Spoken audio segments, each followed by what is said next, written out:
Assalamualaikum warahmatullahi wabarakatuh. Perkenalkan, nama saya Rizky Pratama dari Prodi Teknik Mesin angkatan 2020 dengan nomor induk mahasiswa 20200130020.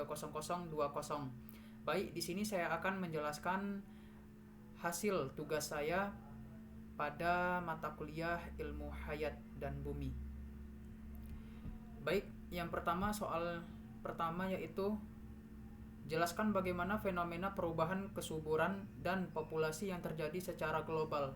Bahkan negara dengan populasi terbesar di dunia, Tiongkok, merubah kebijakan negara karena penurunan tingkat kelahiran penduduk.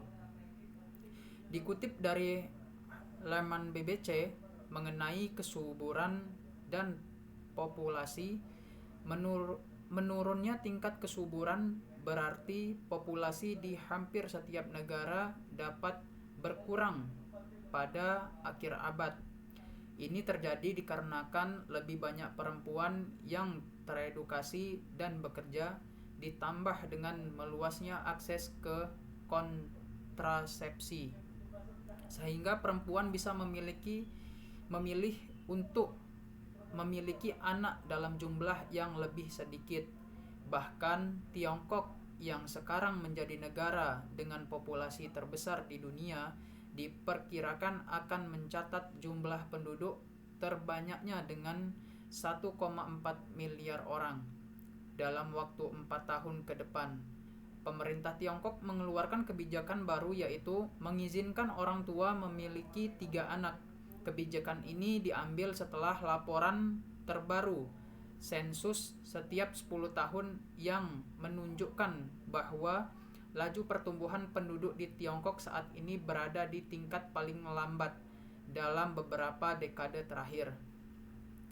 Situasi demikian menambah desakan bagi Tiongkok untuk mengeluarkan langkah-langkah agar tiap keluarga di Tiongkok bisa menambah anak demi mencegah penurunan tingkat kelahiran. Namun banyak warga Tiongkok yang enggan memiliki 3 anak dikarenakan tingginya biaya membesarkan anak di kota-kota besar di Tiongkok.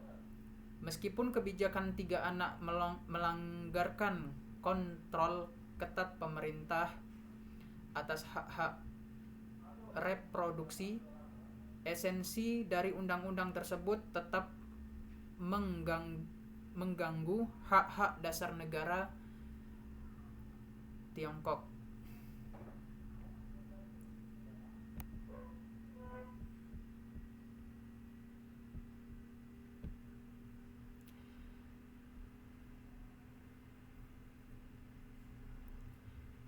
Pertanyaan nomor 2, apa hubungan keterkaitan antara kemiskinan dan kualitas lingkungan? Jelaskan menurut fenomena asal daerah Anda, bagaimana tanggapan Anda untuk menyelesaikannya. Hubungan antara kemiskinan dan lingkungan sangat kompleks dan memerlukan analisis yang spesifik lokasi. Salah satu studi awal yang dilakukan oleh Southgate et al. 2001, kaitan antara kemiskinan di pedesaan dan degradasi lahan yang dilakukan di El Salvador. Keadaan ini membawa implikasi bahwa petani kecil terhimpit oleh 2 keadaan yang menyebabkan kesejahteraan menjadi semakin menurun, yaitu memperoleh pendapatan yang relatif kecil dengan keadaan lingkungan yang buruk, yang dilukiskan oleh Schechter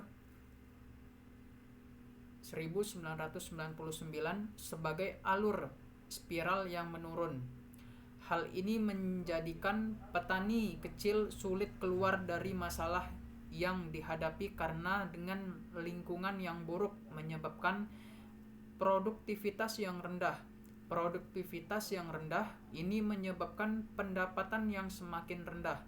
Usaha peningkatan pendapatan petani, khususnya petani kecil, sudah banyak dilakukan, antara lain dengan introduksi teknologi.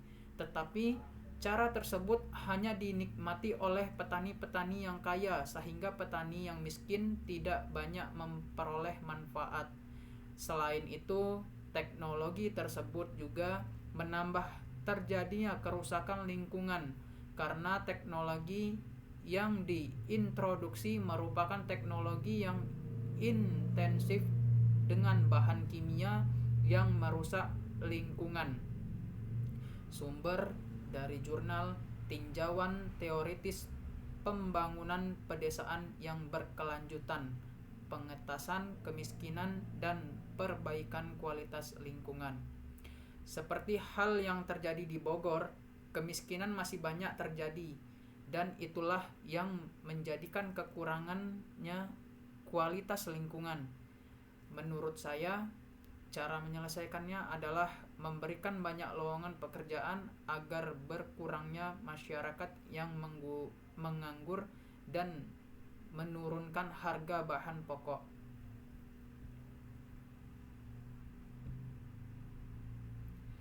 Soal nomor 3, mengapa hewan besar dan ganas itu langka? Apa kaitannya dengan piramida makanan? Pertama, karena hewan besar memiliki harga yang mahal. Contohnya seperti harimau Sumatera, para pemburu mengambil kulitnya lalu dijual dengan harga yang tinggi. Kedua, karena tidak adanya pemeliharaan maupun perlindungan sesuatu secara teratur untuk mencegah kemusnahan dan kelangkaan pada populasi hewan. Kaitannya, hewan besar dan ganas adalah puncak rantai makanan. Oleh karena itu, apabila hewan besar dan ganas punah, maka rantai makanan tidak akan stabil dan keseimbangan ekosistem akan terganggu. Baik, terima kasih. Mungkin itu saja yang dapat saya jelaskan dan saya sampaikan. Kurang lebihnya saya mohon maaf. Wassalamualaikum warahmatullahi wabarakatuh.